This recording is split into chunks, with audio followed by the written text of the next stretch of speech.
Assalamualaikum warahmatullahi wabarakatuh. Untuk pertemuan kali ini kita akan membahas tentang pembahasan penilaian harian 4, yaitu suhu, pemuaian, dan kalor.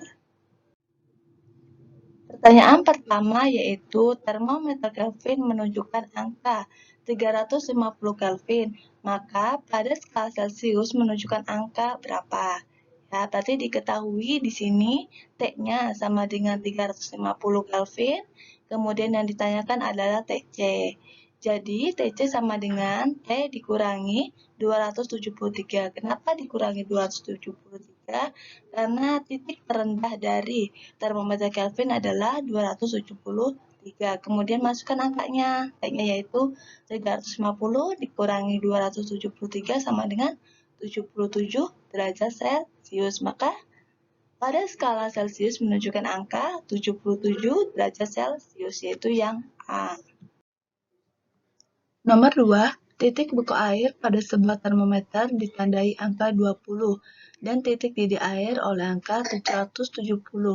Ketika mengukur suhu 60 derajat Celcius, termometer ini akan memberikan bacaan berapa?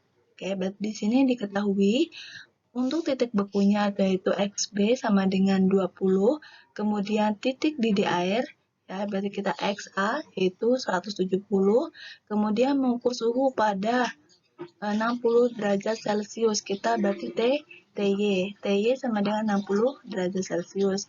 Kita ketahui bersama bahwa untuk termometer Celcius itu titik bekunya adalah 0 dan titik didihnya yaitu 100.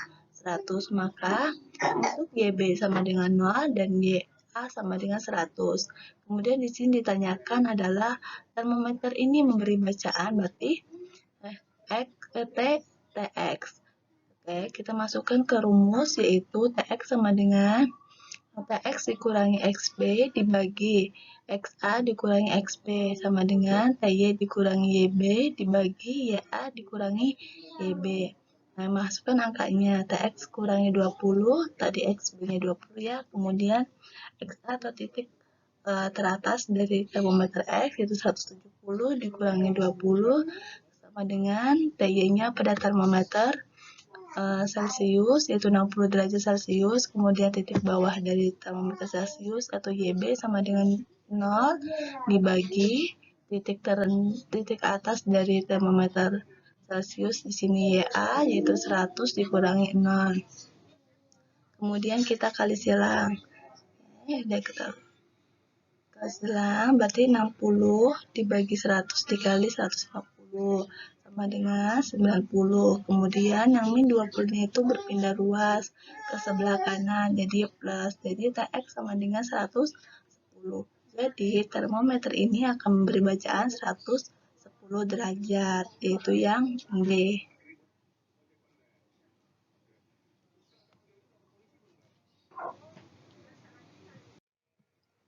Selanjutnya nomor 3, pemberian celah pada gambar. Ini ada gambar rel kereta. Itu rel keretanya diberi celah. Tujuannya apa? Tujuannya adalah ketika rel mengalami pemuaian pada saat suhunya naik, maka rel kereta itu tidak bengkok.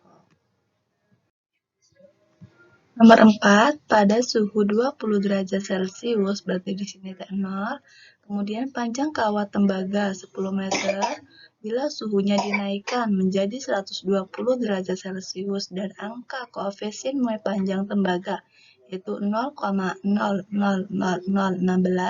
derajat Celcius, berapakah penambahan panjang kawat? Oke, kita ketahui dulu tadi T0-nya sama dengan 20 derajat Celcius, kemudian panjang kawatnya, panjang kawat awal ya, yaitu 10, yaitu L0, kemudian bila suhunya dinaikkan menjadi, berarti T akhirnya, yaitu T sama dengan 120, angka koefisien muai panjang berarti alfanya yaitu 0,000016 per derajat Celcius. Kemudian yang ditanyakan adalah berapa penambahan panjang kawat, berarti yang ditanya delta L. Jawab, delta L sama dengan alfa dikali panjang awal yaitu L0 dikali perubahan suhu atau delta T. Kita masukkan angkanya.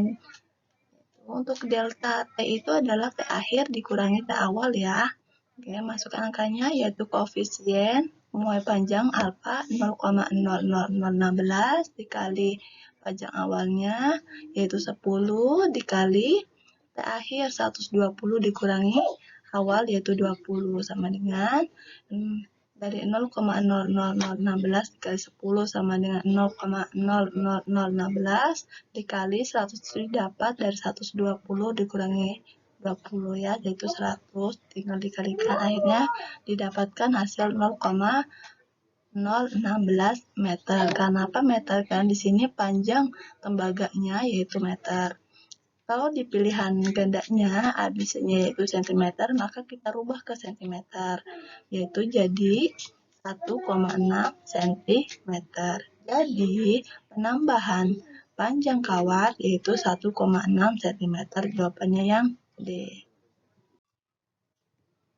Nomor 5, pada gambar menunjukkan perkiraan bentuk bimetal setelah dipanaskan. Bimetal yang benar ada berdasarkan pada tabel mana. Ini ada logam 4 nih melengkungnya ke arah yang berbeda-beda ya. Oke, kita selidiki satu persatu. Untuk yang pertama yaitu seperti ini, dia mengarah terdiri dari logam 1 yaitu koefisiennya adalah 0,00019 dan logam 2 yang putih ya, yaitu koefisiennya 0,00024. Ini ke arah melengkungnya kemana? Yaitu ke arah logam 1, yaitu yang hitam itu 0,00019. Berarti dari melengkungnya dari 19 sama 24 itu melengkungnya ke 19 kan, 0,19 itu. Jadi benar. Ini dia melengkung ke arah koefisien yang lebih kecil. Ingat, untuk bimetal itu dia melengkung ke arah yang lebih kecil koefisiennya. Kemudian kita ke logam yang nomor 2. Di sini logam nomor 2 hampir sama dengan nomor 1, cuma bedanya dia melengkung ke arah yang putih. Logam yang kedua yaitu yang koefisiennya adalah 0,00024. Berarti di sini salah. Kenapa melengkungnya ke logam kedua? Salah, karena dia melengkungnya ke arah yang koefisiennya lebih besar. Berarti kurang tepat, itu salah. Kemudian logam yang ketiga. Di sini terdiri dari logam 1 dengan koefisien yaitu 0,00017 dan logam 2 yaitu 0,00024. Dia melengkung ke arah bagian nomor 2, yaitu ke arah koefisien yang 0,00024. Jadi lebih besar ya koefisiennya. Berarti ini untuk yang logam nomor 3 kurang tepat. Selanjutnya logam yang nomor 4. Yaitu terdiri dari logam 1 yang pertama koefisiennya adalah 0,00017, kemudian logam 2 yaitu koefisiennya 0,00019. Dia melengkung ke arah mana? Ke arah koefisien yang pertama tuh, yaitu dengan koefisien 0,00017. Nah, dia melengkung ke arah koefisien yang lebih kecil, berarti benar. Maka untuk dari tabel ini yang benar yaitu logam 1 dan logam 4. Itu jadi jawabannya yang B. Nomor 6. Tumpahnya air dari panci aluminium ketika dipanaskan disebabkan oleh apa? Oke, kita ketahui bersama kalau kita masak nih, jika airnya penuh, ya, maka tutup panci itu akan menutup. Dan bahkan jika kita buka, nanti airnya itu akan tumpah. Ini membuktikan bahwa pemuaian air itu lebih besar daripada pemuaian panci. Ini tipe ya, harusnya panci. Kemudian nomor 7, perhatikan tabel berikut ini. Pernyataan yang sesuai antara peristiwa dan perpindahan kalornya, yaitu nomor berapa. Oke, kita cek satu persatu. Nomor 1, air yang dipanaskan dalam bentuk ceret. Perpindahannya dengan cara konduksi, benar atau salah? Salah ya, kenapa? Kalau air yang dimasak itu harusnya perpindahannya secara konveksi. Kemudian untuk nomor 2, sinar matahari sampai ke bumi kalau berbeda secara radiasi, betul. Oke. Nah, nomor 3, Sendok yang dicelupkan di dalam air panas, perpindahannya secara konduksi, betul. Kemudian nomor 4, naiknya asap pada cerobong pabrik, bentuk perpindahannya radiasi, salah. Kenapa? Harusnya dia berpindah secara konveksi. Dan nomor 5, terjadinya air laut, angin laut ya. Di sini perpindahan secara konveksi, ya betul. Jadi untuk yang benar itu perpindahan dan peristiwanya itu dari nomor 2, 3, dan 5, yaitu yang nomor 8, asas Black menyatakan bahwa titik-titik. Ingat bunyi asas Black ya. Intinya kalau bunyi asas Black itu adalah banyaknya kalori yang dilepaskan itu sama besar dengan kalori yang diterima, yaitu yang B. 9. Besi yang masanya 4 kg, suhunya 20 derajat Celcius, kemudian dipanaskan dengan kalor 92 kJ.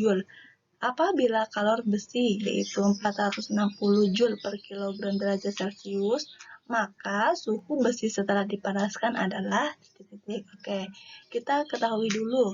Di sini ada masanya yaitu 4 kg, berarti diketahui M sama dengan 4 kg. Suhunya 20 derajat Celcius, berarti T awal ya. Nah, kemudian dipanaskan dengan kalor, berarti Q sama dengan 92 kJ. Kita rubah ke Joule, jadi 92.000. Kemudian kalor jenis, yaitu C, yaitu 460 Joule per kilogram derajat Celcius. Kemudian yang ditanyakan adalah maka suhu besi setelah dipanaskan, berarti T-nya. Nah, jawab, kita pakai rumus Q macet terlebih dahulu ya. Nanti dari delta T, ini nanti didapatkan yang T-nya. Kita masukkan angkanya, Q-nya sama dengan 92, masanya 4, kalori jenisnya C-nya 460 dikali delta T. Kalikan 4 kali 460 yaitu 1840, kemudian delta T-nya itu 92.000 dibagi 1.840 didapatkan 50. Ini adalah delta T. Karena kita yang ditanyakan adalah T, berarti delta T sama dengan T akhir dikurangi T awal. T akhirnya berapa? Itu yang ditanya. T akhir itu sama dengan ya, ada itu 50 ditambah 20, jadi 70 derajat. Maka suhu ini adalah nomor terakhir, yaitu nomor 10. Perhatikan gambar suhu kalor pada perubahan 1600 gram es. Jika kalor jenis esnya yaitu 2100, kalor jenis airnya 4200, dan kalor leburnya 330.000 Joule per kilogram. Yang ditanyakan adalah kalor yang diperlukan pada proses A sampai ke C. Dari grafik ini, proses A ke C berarti melalui dua tahapan ya, yaitu Q1 atau QAB dan Q2 yaitu QBC. Oke, kita diketahui terlebih dahulu ya. Oke, diketahui masanya yaitu 1600 sama dengan 1,6 kg. Kita rubah ke kilogram. Kemudian kalau jenis esnya yaitu 2100, kalau jenis airnya 4.200, kemudian kalor leburnya 330.000 Joule per kilogram. Kemudian yang ditanya ya tadi adalah kalor dari A sampai ke C. Kita satu-satu terlebih dahulu yaitu QAB dulu atau Q1. Karena di sini ada perubahan suhu ya delta T-nya, maka kita pakai rumus Q sama dengan Q macet M kali C kali delta T. Di sini delta T-nya adalah min 10 ke 0, berarti dikurangi akhirnya yaitu 0 dikurangi min 10. Didapatkan 1,6 dikali 2100 sama dengan 3.360, kemudian 0 dikurangi min 10 sama dengan 10, jadi tinggal dikalikan, jadi hasilnya 33.600 Joule. Ini adalah Q yang pertama atau QAB. Kita lanjut ke QBC ya, karena QBC ini adalah lebur ya, berarti kita pakai rumus yang kumel. Q sama dengan M kali L. M-nya berapa? Masih sama, yaitu 1,6 dan L-nya adalah 330.000. Dikali-kalikan hasilnya 528.000 Joule. Jadi tinggal dijumlahkan saja untuk yang Ki AC-nya. Ki AC sama dengan Ki AB ditambah Ki BC. Ki AC-nya tadi 33.600.000 ditambah 528.000, jadi hasilnya yaitu 561.600 Joule. Jadi hasilnya adalah yang B. Itu untuk pembahasan dari PH 4. Mohon maaf jika ada salah-salah kata dan saya ucapkan terima kasih atas perhatiannya. Semoga video ini bisa bermanfaat. Wassalamualaikum warahmatullahi wabarakatuh.